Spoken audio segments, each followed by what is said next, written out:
세상에 코인은 정말 많죠? 근데 XRP만큼 이렇게 뭐랄까 열광적인 팬덤과 또 끊임없는 논란을 동시에 몰고 다니는 코인이 또 있을까요? 정말 역설적이죠?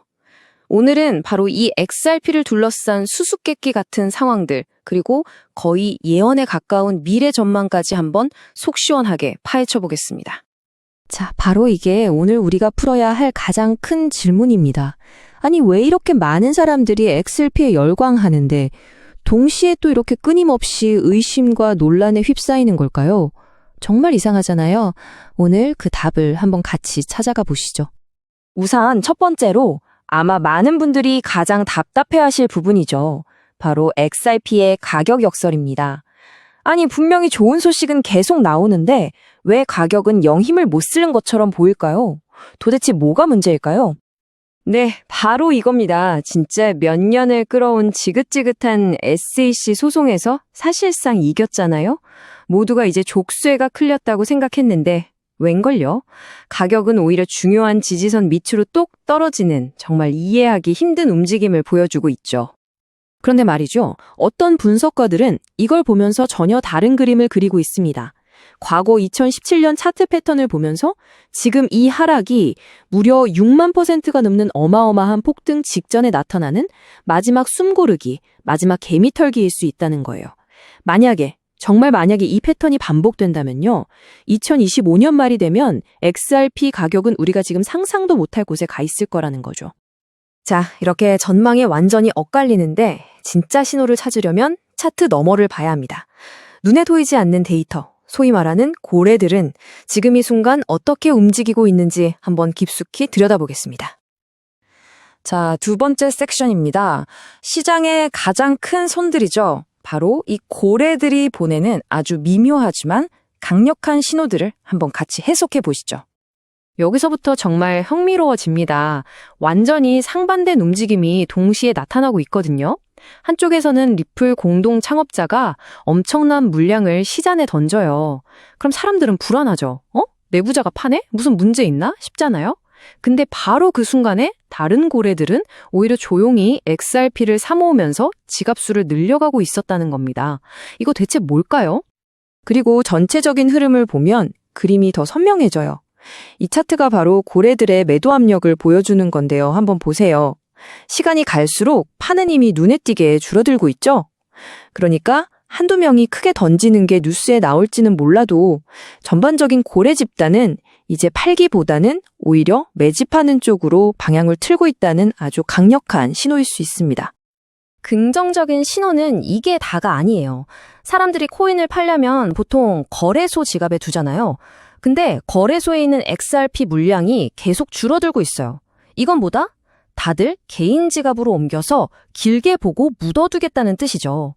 심지어 MVRV라는 지표를 보면 코인의 내재 가치는 계속 올라가는데 가격만 못 따라가는 전형적인 상승 다이버전스 현상까지 나타나고 있습니다. 마치 폭발 직전에 꾹 눌러놓은 용수철 같다고 할까요? 자, 이제 판을 좀 더 크게 보겠습니다. XRP의 미래를 결정할 어쩌면 가장 중요한 관문, 바로 규제와 제도권 편입 문제입니다. 아까도 말했지만 몇 년 동안 XRP의 발목을 잡았던 게 바로 이 SEC 소송이었죠. 그런데 법원에서 개인한테 판 XRP는 증권이 아니다 라고 땅땅땅 판결을 내리면서 사실상 리플이 이겼습니다. 이건 그냥 소송 하나 이긴 게 아니에요. 미국 시장에서 제도권으로 들어가기 위한 가장 중요한 법적 명확성이라는 날개를 달게 된 겁니다. 자, 그럼 이 법적인 안개가 싹 거친 지금 월스트리트에 거대한 돈이 XRP로 들어올 수 있는 다음 관문은 뭘까요? 네, 맞습니다. 모두가 목 빠져라 기다리고 있는 바로 현물 ETF입니다.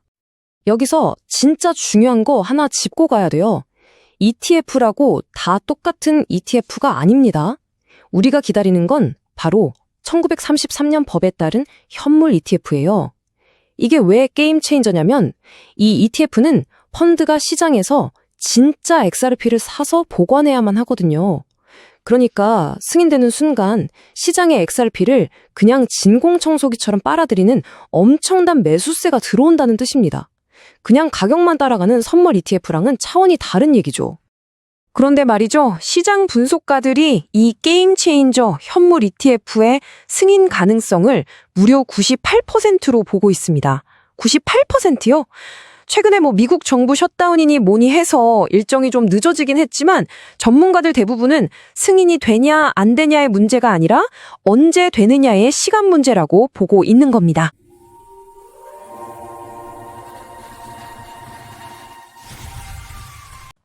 자, 이제 XRP 퍼즐의 가장 큰 그림, 최종 목표에 대해 이야기해 볼 시간입니다. 아셔야 할 게 XRP는 그냥 또 하나의 암호화폐가 아니에요. 리플의 궁극적인 목표는요, 전 세계 금융 시스템의 판을 아예 새로 짜는 겁니다. 그 목표의 중심에는 바로 지난 50년간 국제 송금 시장을 지배해온 거인, 스위프트가 있습니다. 해외로 돈 보내보신 분들은 아시죠? 며칠씩 걸리고 수수료는 비싸고 내 돈이 어디쯤 가는지 알 수도 없고 리플은 바로 이 낡고 비효율적인 시스템을 완전히 대체하기 위해 태어났습니다. 이 표 하나면 모든 설명이 끝납니다. 며칠씩 걸리던 해외 송금이 단 3에서 5초 만에 끝나고요. 수만 원씩 내던 수수료는 거의 0에 가까워집니다. 깜깜이었던 송금 과정은 블록체인 위에서 실시간으로 투명하게 다 보이고요. 이건 마차랑 슈퍼카를 비교하는 수준이죠. 이게 바로 리플이 만들려는 금융의 미래입니다. 그리고 결정적인 순간이 코앞으로 다가오고 있습니다. 2025년 11월까지 전 세계 모든 금융기관은 ISO 20022라는 새로운 국제 표준으로 의무적으로 갈아타야 해요. 근데 여기서 소름 돋는 포인트가 뭐냐면 리플의 네트워크는 처음부터 바로 이 새로운 표준에 완벽하게 맞춰서 설계됐다는 겁니다. 마치 전 세계 금융 시스템이 리플이 가장 잘하는 언어로 말을 바꾸도록 강제되는 것과 같은 상황이 벌어지고 있는 거죠. 자, 이제부터는 조금 더 깊은 영역으로 들어가 보겠습니다. XRP 커뮤니티를 가장 뜨겁게 만드는 이야기들이죠. 누군가에게는 허무맹랑한 음모론으로 들릴 수도 있고 또 다른 누군가에게는 미래에 대한 놀라운 예언으로 들릴 수도 있는 그런 이야기들입니다.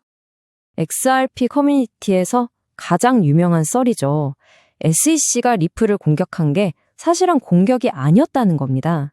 오히려 블랙록 같은 거대 기관들이 XRP 시장에 안전하게 들어올 수 있도록 법적인 불확실성을 미리 싹 청소해준 일종의 짜고 치는 고스톱이었다는 주장이에요. 정말 거대한 시나리오죠. 이 이론을 한번 객관적으로 뜯어볼까요?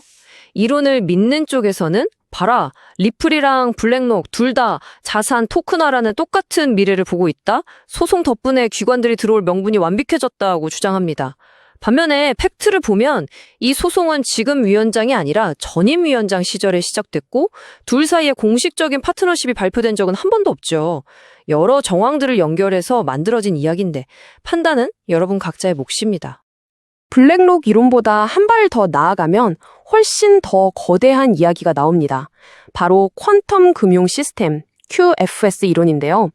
이건 양자 컴퓨터를 기반으로 지금의 모든 금융 시스템을 대체할 미래의 금융망을 말하는 건데 일부에서는 XRP의 엄청난 속도와 보안, 그리고 서로 다른 화폐를 연결하는 브릿지 통화 역할 때문에 이 미래 시스템의 핵심 자산으로 이미 낙점되어 있다는 주장까지 나옵니다. 물론 지금 말씀드린 이런 이야기들은 아직 증명된 게 아무것도 없는 말 그대로 이론의 영역에 있습니다. 하지만 중요한 건 이거예요. 이런 거대한 서사들이 수많은 투자자들에게 XRP는 단순한 코인이 아니야. 이건 금융의 미래를 바꿀 혁명이야. 라는 아주 강력한 믿음을 심어주고 있다는 사실입니다. 그래서 결국 모든 질문은 하나로 모입니다. XRP의 진짜 정체는 대체 뭘까요? 국제 송금을 바꾸는 혁신적인 기술일까요? 아니면 큰 수익을 안겨줄 수 있는 투자 자산일까요? 혹은 일부의 믿음처럼 우리가 모르는 새로운 금융 질서의 문을 여는 열쇠일까요? 오늘 우리가 함께 살펴본 이 여러 조각들이 이 질문에 대한 여러분 각자의 답을 찾는 데 조금이나마 도움이 되었으면 좋겠습니다.